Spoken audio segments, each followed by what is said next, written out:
Mereka-mereka yang lunas utang itu rata-rata bisnisnya jalan. Bisnisnya jalan. Proses utang itu adalah proses mentransfer fokus. Orang yang punya utang tidak bisa fokus karena diteror, ditelepon, dan pagi, siang, malam, pagi, siang, malam. Apalagi kalau banyak titik utang. Selesai hidupnya hanya dari hari ke hari adalah meladeni utang. Dia akan jadi budak hutang, budak dan budaknya hutang. Dia akan jadi budak hutang, budak dan budaknya hutang.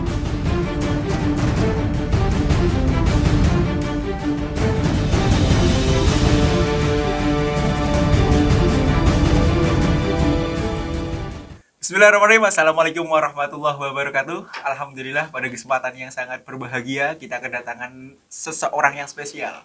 Beliau ahli IT, sekolah di luar negeri, berbisnis di luar negeri, dan terlilit utang hingga akhirnya bergabung dengan masyarakat tanpa riba. Utangnya tidak terlalu banyak, cuma 18 miliar. Dan alhamdulillah kabar baiknya adalah tinggal 1 miliar saja. Pastinya kita ingin belajar bagaimana beliau bisa terlepas utang sampai 17 miliar. Beliau adalah Bapak Yudi. Assalamualaikum Pak Yudi. Waalaikumsalam. Masya Allah. Alhamdulillah. Apa nih kegiatannya sekarang yang bisa... Sebelum bicara kegiatan, saya mau mengklarifikasi dulu. Apa ya? Ada Pak. Saya memang kuliah di luar negeri ya benar. Tepatnya swasta. Baik. Kalau utang ya tinggal satu ya. miliar ya. Dari tadi yang 18 itu Ya. tinggal 1 ya. Alhamdulillah itu. Dan sebelumnya memang nggak pernah utang, pantang dan nggak pernah mau utang. Tapi faktanya gempuran tiap hari di pemikiran saya, di teman-teman pengusaha, apalagi teman-teman di Glodok. Katanya kalau nggak punya utang itu nggak pengusaha gitu ya kan. Ya, itu cerita klasik lah. Akhirnya terlibatlah utang. Dan anehnya setelah itu datang pekerjaan yang 2 tahun inden, jadi tidak jadi dilakukan. Jadi nanti kita akan cerita lebih detail bagaimana fakta-fakta utang itu meruntuhkan semua peradaban bisnis kita. Bukan hanya bisnis tapi macam-macam. Itu yang saya bisa bicara tentang utang yang tadi 18 lalu sisa 1. Yang sebelumnya tidak pernah mau utang. Begitu kena sekali selesai. Oke, dari tidak pernah punya utang, kemudian punya utang sampai 18 miliar. Oke, bagaimana sih, boleh diceritakan Pak Yudi, proses ketemunya dengan MTR itu bagaimana sih? Kau bisa langsung ketemu MTR? Boleh, monggo silakan. Sebetulnya nggak sengaja ya, lagi duduk-duduk di kantor, teman datang, jalan yuk, mau kemana? Ke puncak. Singkat cerita mampirlah di Sentul. Ini apaan sih kelompok manusia rame-rame kayak gini ya kan, nggak jelas. Terus mulailah 1 pembicara, 2 pembicara dan segala macam. Tiba pada saatnya waktu itu ada saya kenal namanya Ibu Ayu. Dia bercerita dengan sangat menjiwai lah apa yang dia ceritakan di situ. Nah di situ saya melihat bahwa wow, ternyata ada ya manusia seperti ini dengan kemewahannya, dengan segala macam yang dia punya, dengan segala problemnya dia bisa mengatasi itu, lalu kemudian survive. Dan yang paling menjadi heran bagi saya adalah kok bisa ya orang berubah 360 derajat seperti itu, yang sangat alim, cadaran dan segala macam yang menurut saya sebelumnya nggak kepikir. Pasti ada sesuatu di balik itu. Nah singkat cerita ya sudah, saya hanya mendengarkan karena kebetulan saya juga suka mendengar. Saya amatin, saya penasaran. Pasti ada sesuatu di balik itu yang membuat dia mau dan bisa berubah seperti itu. Singkat cerita, disitulah saya terlibat banyak sama komunitas MTR, cari tahu dan segala macam. Perlu jadi catatan, sepanjang hidup saya, walaupun saya suka di semua organisasi, tapi tidak ada satu organisasi pun yang mau saya masukin, yang mau saya terlibat di sana. Walaupun orang melibatkan saya sebagai ini, tapi saya tidak menganggap. Nah, baru di MTR itulah saya serius. Jadi ketika dilibatkan jadi pegiat dan segala macam, saya masih mengaku bahwa saya orang MTR. Baik, ini catatan menarik nih. Banyak orang yang mengajak untuk bergabung di organisasi dan boleh dibilang mungkin bukan tidak mau, tapi lebih baik tidak bergabung begitu ya. Tapi MTR bisa menarik hati Pak Yudi nih. Apa tuh? Karena gerakannya gerakan dakwah ya. Dan menurut saya aturan yang paling benar itu adalah aturan Tuhan. Nah, ketika aturan Tuhan diterapkan pasti nggak ada salah. Kalaupun ada salah itu bias-bias tafsiran yang dibuat manusia, sehingga itu menjadi salah. Nah, gerakan ini gerakan dakwah yang tidak memusuhi siapapun. Nah, tapi hebatnya adalah dia dimulai dari diri dia sendiri. Ketika semua orang punya masalah, semua menghindar. MTR justru mencari orang yang bermasalah lalu dibentuk menjadi orang benar dan orang baik. Utang itu hanya pintunya saja. Karena memang ketika orang punya utang itu benar-benar kalutnya minta ampun. Tidak ada obat. Sama kayak orang jatuh cinta. Kalau orang sudah jatuh cinta dia tidak ada obatnya. Profesor pun miring gitu kan. Nah, sama seperti utang itu seperti itu. Dan tampilan utang itu sama kayak orang ambeien. Jadi nggak kelihatan kalau dia sakit. Nyaman aja kelihatan. Padahal itu menderitanya setengah mati itu. Nah, dan itu hanya bisa diketahui sama orang yang punya utang. Jadi teman-teman yang nggak punya utang jangan cerita banyak deh. Anda tidak akan tahu. Tapi teman-teman yang punya utang, come here. Masya Allah. Itulah. Di dalam proses pertama kali kenal MTL tahun berapa, Mas Yudi?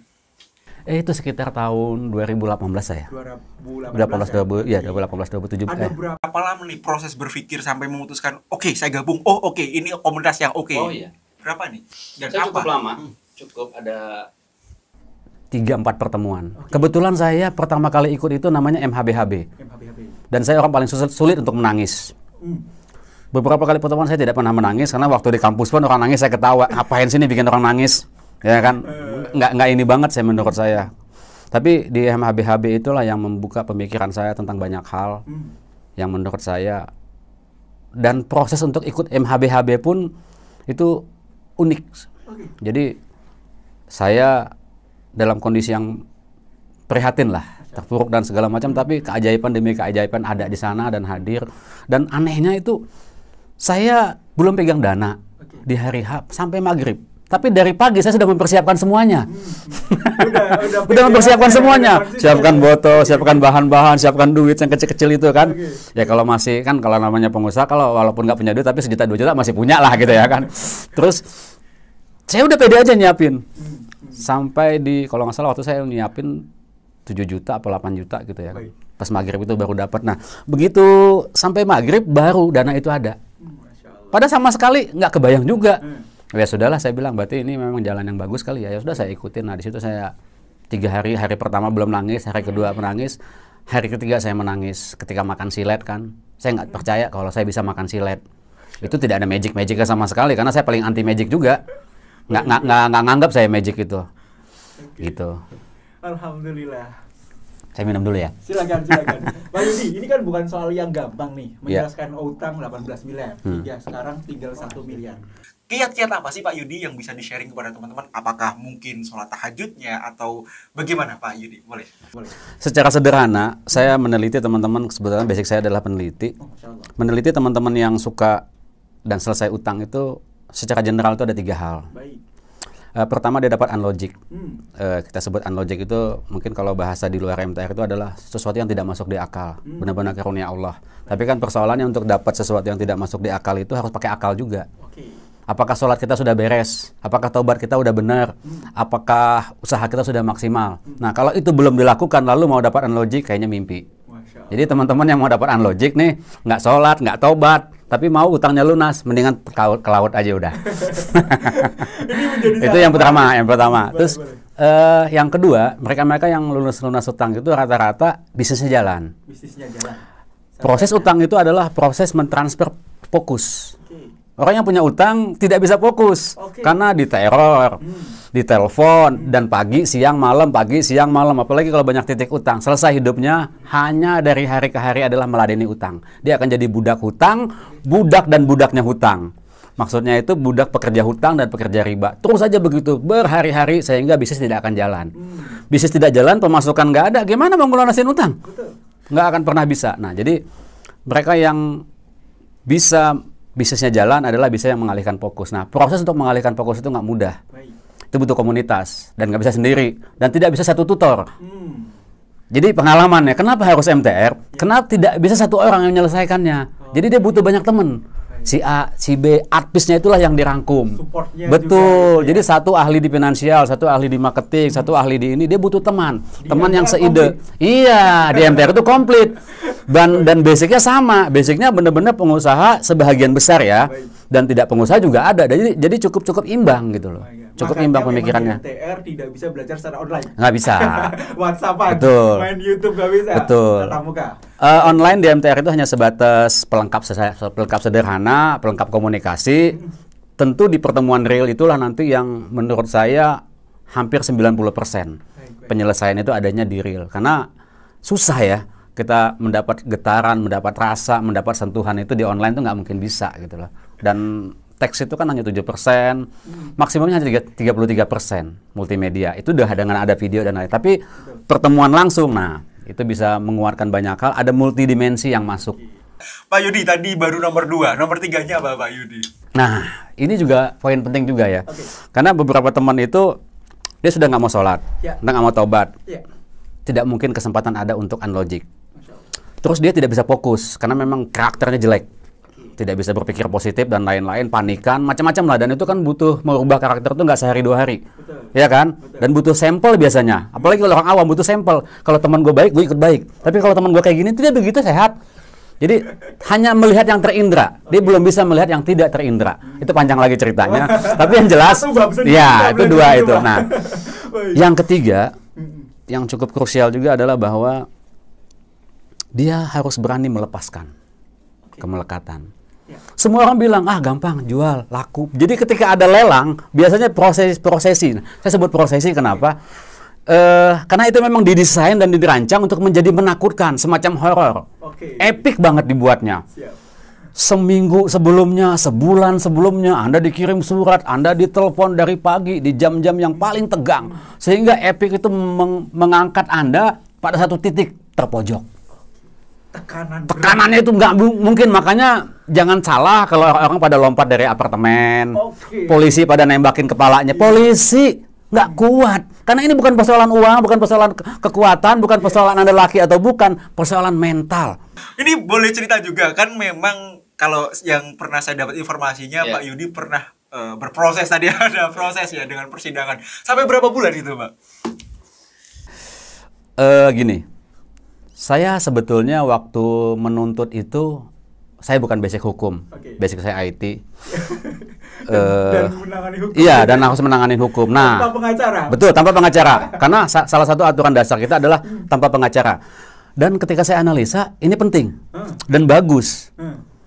Selama ini kita kan bosi lah ya, segala sesuatu ada yang urus, ada yang atur. Nah ini kita sendiri yang harus turun. Dan itu pembelajaran yang paling real kan. Nah di MTA itu kan mengajarkan seperti itu. Oke lah, saya harus terlibat. Malam itu saya browsing ke internet, cari bagaimana cara membuat gugatan. Ya karena saya IT ya mudah saja bagi saya nyari resource ya kan. Ternyata ujung-ujung dari sebuah tuntutan itu sama. Perbuatan melawan hukum, itu yang paling sederhana. Judul yang kita mau buat. Ya sudah, saya nyontek, saya ngetik dan segala macam sampai jadi. Sebenarnya tuntutan itu adalah respon dari kegelisahan saya juga, respon dari ketakutan saya juga, respon macam-macam lah. Sampai saya turun. Singkat cerita, setelah saya turun dan mengadakan sidang, di situ baru saya sadar. Ternyata, sidang itu begini doang ya, membosankan. Mungkin orang-orang hukum paham ya di sini. Hanya datang semacam kayak ngisi PR pulang, ngisi PR pulang, ngisi PR pulang. Tidak ada tantangan sama sekali. Apalagi ini masalahnya perdata. Tapi yang menariknya, saya jadi paham seluk-beluk perundang-undangan dan sidang. Jadi kalau ada bicara sidang, saya ketawa sekarang. Sidang? Apa yang sulit dari sidang? Apalagi perdata. Makanya ketika teman-teman ditakut-takutin sama debt collector akan dibawa ke sidang dan segala macam, nah itu benar-benar mental yang paling nol karena belum terisi sama sekali. Karena kan berita-berita tentang lelang, pendobrakan rumah, pengusiran dan segala macam itu kan sengaja digembar-gemborkan supaya orang semakin ketakutan. Film-film setan, film horor itu juga sengaja bagian daripada teror mental orang sehingga orang mempunyai rasa ketakutannya bukan pada Allah, tapi ketakutannya pada manusia, pada barang-barang yang menurut saya tetek bengkak begitu. Nah itulah yang pada akhirnya yang membuat saya bahwa semua orang sebenarnya harus mengikuti sidang, dan sidang itu biasa-biasa saja. Dan waktu saya naik sidang, yang saya pikirkan di kepala itu adalah saya nggak ada urusan sama menang dan kalah, karena belajar itu bukan mendapatkan hasil tapi mengalami proses. Nah, di sidang itulah kita mengalami proses, dan proses kan tidak akan berhenti sampai kita nanti mati. Jadi biasa-biasa aja. Kalau orang bilang sidang begini-begini ya saya ketawa aja karena kita juga ngalamin kan. Jadi saya punya punya punya pengalaman lah dengan sidang yang menurut saya tidak sedasat yang di TV-TV, tidak seperti film India. Pengalaman yang sangat luar biasa berhubungan dengan persidangan ya Pak ya, yang khususnya tadi proses tadi ya, proses itu yang membuat kita menjadi lebih dewasa, ada hikmah di situ. Ada nggak sih cerita yang berkaitan dengan mungkin kehidupan Pak Yudi yang berkaitan dengan utang riba gitu ya? Kan banyak tuh, ada teman-teman MTR, ada yang sempat mau jual ginjal, ada yang mau mau keluar kota itu dia ketika naik mobil dia naiknya di bagasi agar nggak kelihatan orang. Ada nggak Pak sampai segitunya? Karena hidup itu adalah proses by proses. Kalau kita mulai dari sidang tadi, saya juga lucu sih. Sidang itu ada sekitar 6 bulan apa 8 bulan ya. Jadi setiap minggu tuh sidang. Kecuali ada waktu jeda, nanti ditunda. Jadi minggu berikutnya. Betul. Apakah kena hari libur atau kena ini. Di dalam proses sidang itu saya nemuin banyak manusia.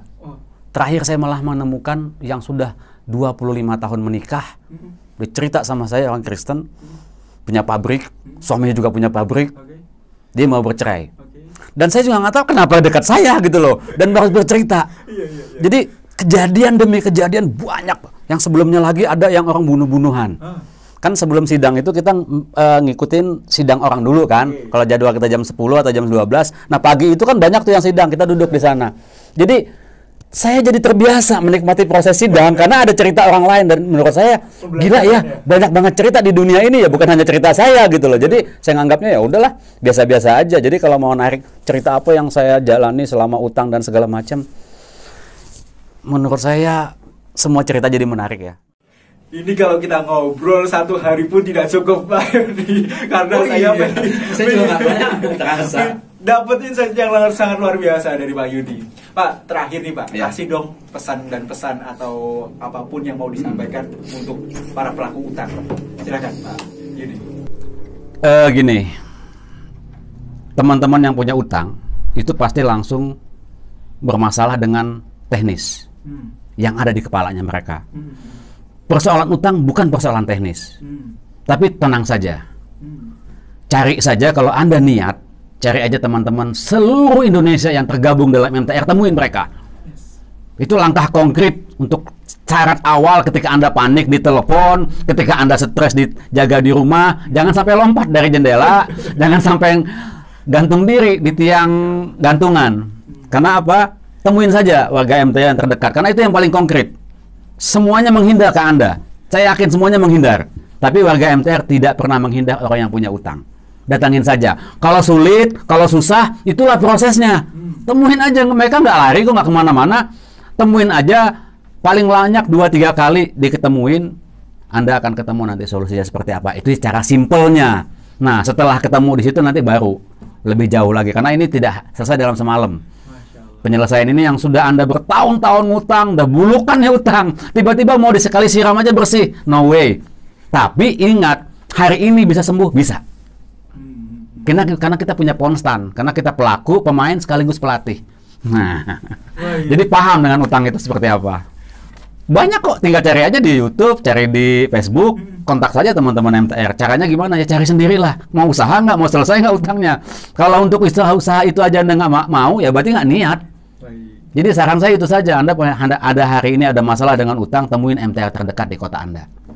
Alhamdulillah, ini suatu kebanggaan bisa ngobrol langsung dengan pakar yang sudah menyelesaikan utang 18 miliar, tinggal 1 miliar. Kita doakan bersama, semoga sisanya cepat selesai ya Pak Yudi ya. Insya Allah tahun ini. Alhamdulillah, amin. Bagi teman-teman sekalian juga yang mau, beliau ini bisnisnya adalah IT Pak. Ya, kalau teman-teman ada proses atau kerjaan terkenaan dengan IT bisa langsung hubungi dengan beliau. Nomornya nanti ada di bawah gitu. Ada mau develop apapun aplikasi, beliau jagonya, ahlinya. Nanti bisa langsung atau bisa mampir ke tempatnya beliau, ada di Tangerang. Beliau menjadi pegiat masyarakatan Pariba di daerah Tangerang. Betul Pak Yudi ya? Terima kasih banyak waktunya. Ini sudah sudah mau berbagi, sudah mau sharing dengan kita semua. Bagi teman-teman sekalian, berharap ini adalah suatu hal yang bermanfaat. Monggo silahkan share video ini, subscribe juga, kemudian komen juga, kemudian silahkan bisa lihat kegiatan-kegiatan masyarakat Pariba di YouTube-nya, di Instagram-nya, dan di media sosialnya. Terima kasih Pak Yudi sekali lagi. Semoga bisa bermanfaat bagi teman-teman sekalian. Wabillahi taufiq wal hidayah. Wassalamualaikum warahmatullahi wabarakatuh.